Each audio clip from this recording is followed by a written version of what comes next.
Hello, in today's video we're going to do an oil change on our little mini excavator.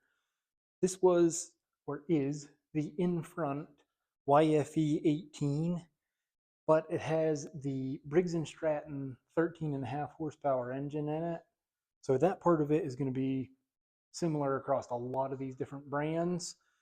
However, getting to it might be a little bit different. In this video, we're also going to add the little extension drain plug, so it's easier to change the oil in the future. This is the part where it's going to vary a little bit from machine to machine. For this one, we have this big plate back here, and if I remember correctly, it is only held on by 2 bolts. These are 17 millimeter. I'm going to go ahead and bust those loose, and this whole piece just comes off the back. Now, some of these are weighted. This one's not. It only weighs like 5 pounds. I think one of the AGT machines, it's like 200 pounds. So make sure you're paying attention to that if you're doing this yourself.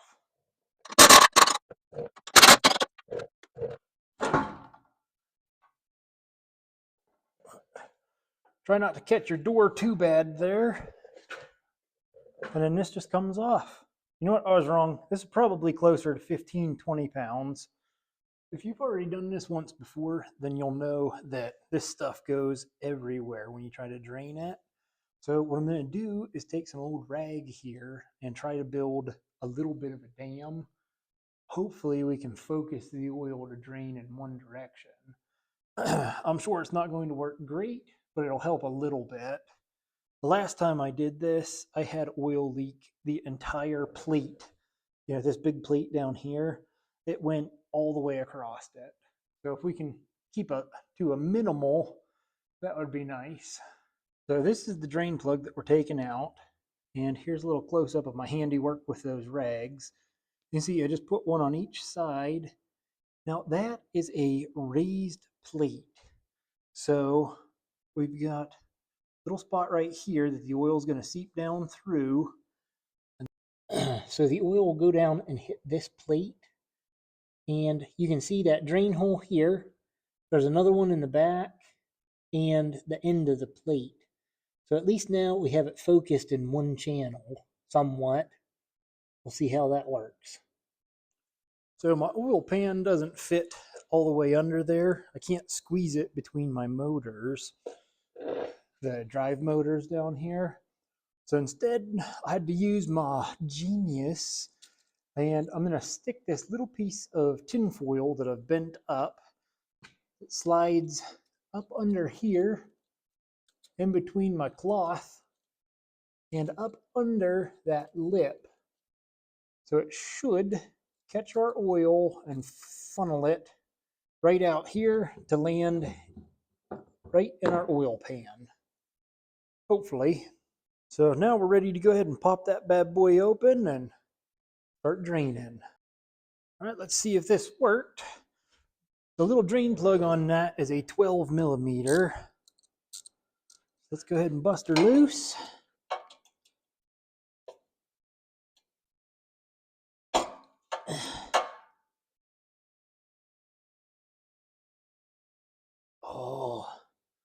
Oh, before we drain that, stick our little cloth up on top here too.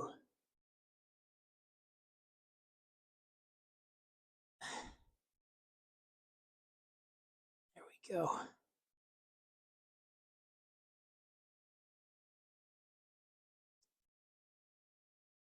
I hope that works.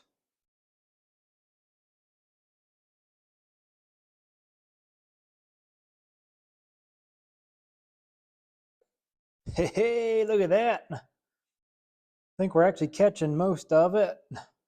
We got our drain plug wiped off here, and I've got this little kit of tap and die set, which is what I'm going to try to check the threads with. It has this little tool in here. Should be able to check out here. This is the little tool that I'm using, and there's that 1.5. Here's our bolt, and that fits beautifully in the teeth. So This has a 1.5 thread pitch. Now we just got to figure out how big around it is.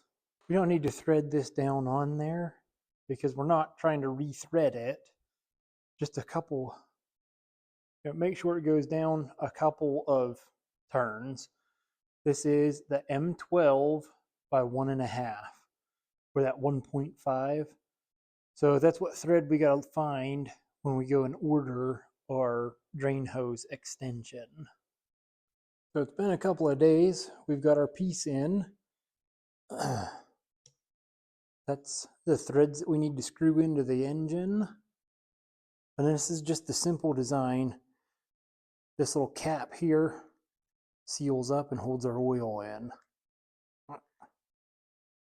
That one's a flare nut style, so it should seal up good. All right, so we've got our old drain plug removed. Take our little protective cap off of here.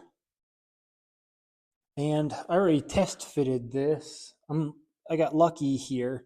This is small enough on this machine that this actually threads right in here without having to do anything extra. I've read a couple of guys saying that they had to remove the motor mounts and actually lift the motor up just a little bit. So if you run into problems, you might have to do that. This, we're just going to line it up and start twisting her in there, just like you would with the regular cap. So the way that they designed that, you can't really get a wrench on there. So we're just going to use a pair of channel locks, gently pinch this and give it just an extra little snug here. I had an O-ring in it, so we don't need to go real tight. I'm just doing this enough for a snug.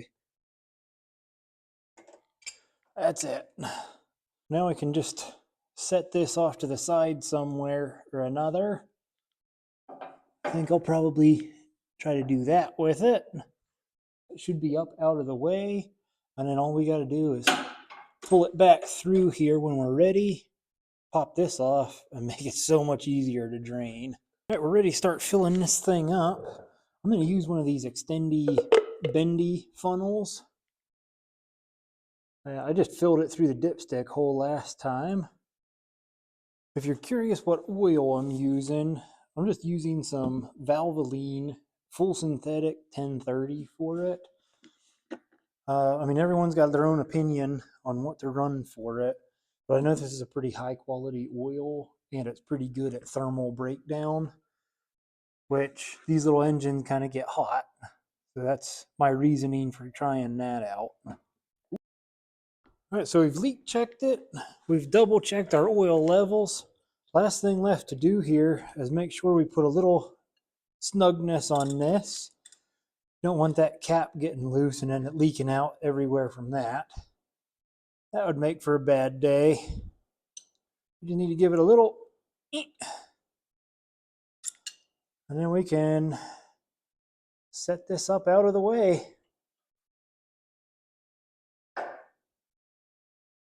That should be good for next time. We're ready to go ahead and button it up and call it a day. Hope this helped you a little bit, gave you a couple ideas. And good luck finding one of those.